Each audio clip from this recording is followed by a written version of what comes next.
সুমি আর তার দেবর মিলে দেবরের বউকে ধরার জন্য দেবরের বউ কলেজে যাওয়ার সময় তার স্যান্ডেলের নিচে রং লাগিয়ে দেয়। এরপর সুমি তার দেবরের বউকে বলে, তোমার জন্য এই জুতা জোড়া আমি কিনে এনেছি, তুমি এটা পরে আজকে কলেজে যাও। আসলে জুতার নিচে সুমি রং লাগিয়ে দিয়েছিল যাতে সে দেবরের বউকে ধরতে পারে, কারণ দেবর আর সুমি সন্দেহ হয়েছিল যে দেবরের বউ অন্য কারোর সাথে পরকীয়া করছে।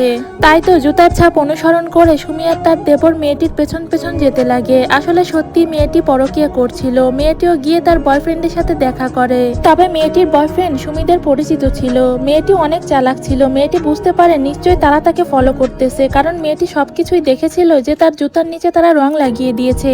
তাই তো মেয়েটি তার বয়ফ্রেন্ডকে সেখান থেকে চলে যেতে বলে। আর চলে যাওয়ার সময় রাস্তায় সুমি এবং তার দেবরের সঙ্গে তার দেখা হয়। সুমির দেবর তার সঙ্গে কথা বলতেছিল, আর সুমি একটু এগিয়ে গিয়ে দেখতে পায় মেয়েটি সেখানে কার জন্য দাঁড়িয়ে আছে। তবে মেয়েটি সুমিকে বলে সে তার বান্ধবীর জন্য দাঁড়িয়ে আছে। আর এভাবে পরকীয়া করেও সেদিন তারা ধরা পড়ে না।